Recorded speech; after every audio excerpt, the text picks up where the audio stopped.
కుంభకర్ణుని సోదర ప్రేమ.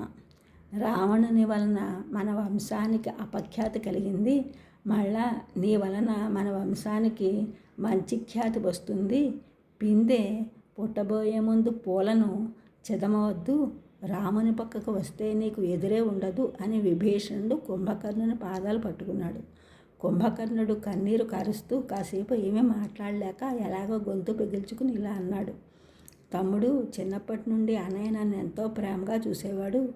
ఇప్పుడు స్వయంగా ఈ వీర కంకణాలను కట్టి యుద్ధభూమికి పంపాడు. ఆయన ఆపదలో ఉంటే నేను తప్పించుకుపోవడం న్యాయమేనా? నీవు ధర్మం తెలిసిన వాడవు కదా, నీకే ఈ లంకను పాలించే అధికారం ఉంది. నాకు వీరమరణం రాసిపెట్టి ఉంది. ప్రభువు తప్పు చేసినప్పుడు సరిదిద్దడం మన ధర్మం. అతడు వినకపోతే ఆయన ఉప్పు తిని బ్రతికిన వాళ్ళు ఆయన కోసం ప్రాణాలు అర్పించాలి. కైలాసాన్ని కూడా కదిలించగలిగే మన అన్న మహావీరుడు. అటువంటి మహావీరుడైన మన అన్న యుద్ధభూమిలో మరణిస్తూ ఉంటే ఒక్క తమ్ముడైనా తోడుగా ఉండద్దా? వీరమరణమే నాకు తగింది. తిరిగి వెళ్ళిపో. ఆ ధర్మమూర్తి రామచంద్రుని సేవించుకో. ఒక ప్రార్థన. యుద్ధం పరిసమాప్తి అయిన తరువాత శ్రీరాముని అనుజ్ఞతో వీరమరణం పొందిన మా అందరికీ నీవు అంతిమ సంస్కారాలు జరపాలి సుమా. కర్మఫలం అనుభవించక ఎవరికైనా తప్పదు.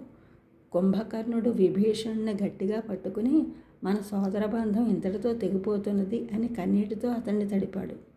విభీషణుడు కూడా దుఃఖం ఆపుకోలేకపోయాడు.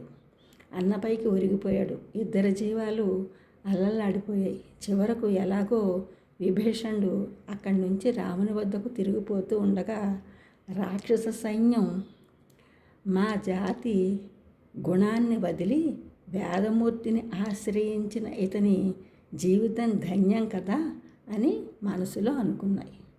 ఈ ఛానల్ చూసిన వారందరూ కూడా సబ్స్క్రైబ్ చేయండి, షేర్ చేయండి, లైక్ చేయండి, కామెంట్ చేయండి. సబ్స్క్రైబ్ చేసిన వారందరికీ కూడా కృతజ్ఞతలు. షేర్ చేస్తున్నారు, లైక్ చేస్తున్నారు, కామెంట్ చేసిన వారందరికీ కూడా ధన్యవాదములు.